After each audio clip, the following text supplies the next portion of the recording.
Hello. Okay, I'm not in costume today, just regular clothes, but I had tried to make a Maverick jacket a long time ago with this JC Penney one. I've since removed most of those patches, as you can see. I didn't have all the correct patches, and I didn't put any on the back. This one I left on the sleeve just because it's kind of big and messed up and doesn't match with anything else I have. And this one also had the extra sleeve pocket stuff that you won't necessarily find on a lot of the G-1 replicas. It also has the fake Sherpa, but it's not removable. I used to get a lot of compliments for this jacket, even though it was not real leather, more than some of the real leather ones, but it doesn't fit anymore, so I haven't decided what I'm going to do with it yet, but it had, snap cargo pockets instead of button ones. But the average person doesn't know the difference, and a big storm flap, which I don't think a Maverick one would have. I don't think his had a storm flap at all. It's really hard to find pictures, stills of the actual Maverick jacket from multiple angles. And of course, there was all that controversy with the Chinese market and stuff. I won't go too much into that, but it does factor in. So anyway, like I said, I had put random patches on this and wore it for Halloween with a flight suit one time. And, a couple of the other dudes who were trying to be Maverick had to bow down and say they were Goose or Wolfman instead or something. I win. I got to be Maverick that year. But that jacket was just my go-to jacket before that. And then once I put the patches on it, didn't end up, really getting to wear it all that much because, again, didn't fit anymore. So it kind of became a little bit of money and time crunched for, basically one use, which is never the way we like to do things. But when it's Halloween, we kind of give it a pass, I guess. Because I also bought, flight coveralls that don't fit me anymore either. So I decided, though, that I kind of liked the look of the Maverick jacket, and I wanted to see if I could engineer a new one. Or if I should buy one of the replica ones. Well, the replica ones are silly expensive.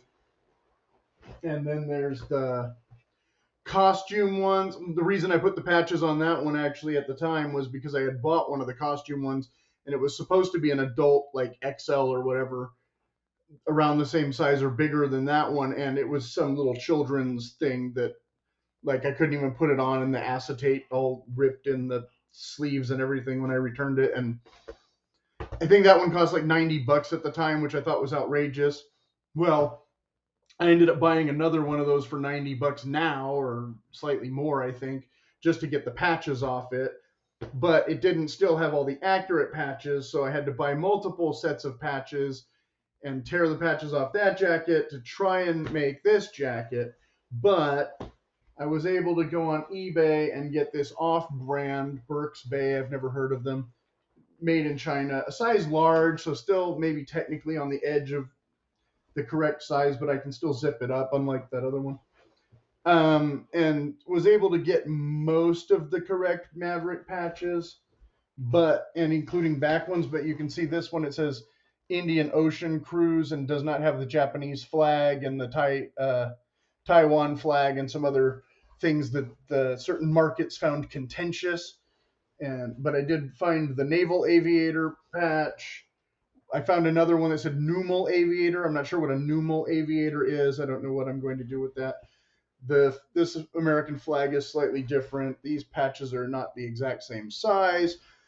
Basically, most of the patches are a little bit smaller, but I had to get this brand, though, also of jacket because it has the bi-swing back, even though it's not the same quality of leather.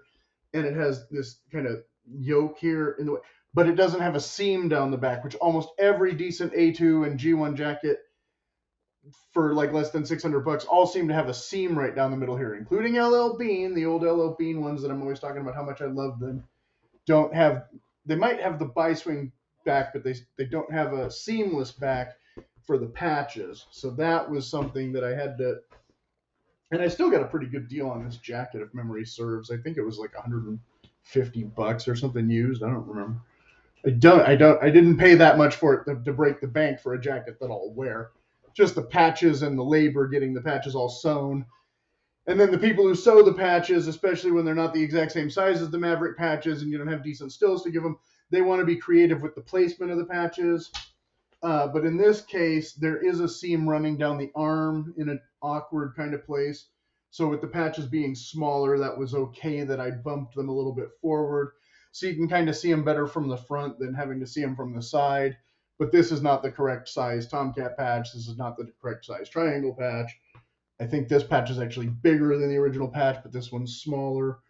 This one's way smaller, but then I didn't have an issue with too much placement, and I don't have the navy pin on here, and I don't have the patch on the cargo pocket on this side because then they would have to remove the pocket and do an extra stitch and and charge you an extra 30 or 60 bucks or whatever. So it all turns into add-ons and add-ons. This one's pretty close. This one's kind of small. This one, of course, is the super recognizable one, but it's really small. So, like I said, was it cost effective to do it this way? Maybe. Close. Probably paid a little more than I would like, but I did, like I said, get a decent leather out of the deal instead of the fake leather. And it's not a quilted insulation, so it's not too warm. But then again, if I want a really cold jacket, I probably won't be sporting this one. We're not even in jacket weather yet in the Southland here.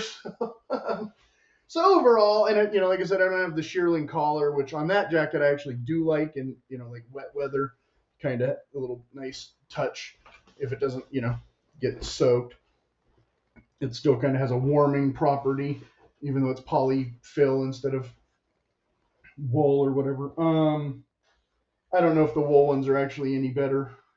And of course, we do still have snap buttons here instead of the button flap pockets. But overall, yeah, like I said, it's kind of hard on eBay to find larger size jackets for a reasonable price.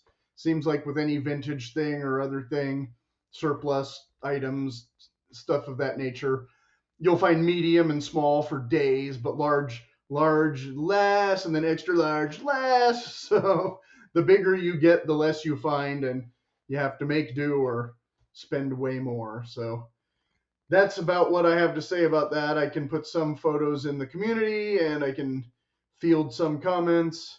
In the new movie, of course, he only wears that jacket like for 2 seconds, and he switches to the nylon pilot jacket, which I thought was kind of a cop-out. Those flight jackets, Sportsman's Guide had them for like 40 bucks or something for a while there, so I got one, but I couldn't find any that were the same color as the one that he had. I found a Rothko one that I think was green and another Rothko one that's like navy. I think the green one might be close to what he was wearing. I'm not sure, for memory serves, and I'll have to watch it again. But then you're only dealing with like 4 patches, so it's a little easier to find 4 patches than 16 or 15 or whatever this number was. I don't even remember. Yeah, when you go there and you ask them to sew on 4 patches, they go, oh yeah, no problem, 80 bucks or whatever. When you go in and say like 16 patches, they're like getting out slide rulers and calculators, and so I think it cost me 300 bucks or something for the patches by themselves or something. I don't remember. So it got a little pricey, but at least it's all on a real leather jacket, and I'll be good for fall. Okay.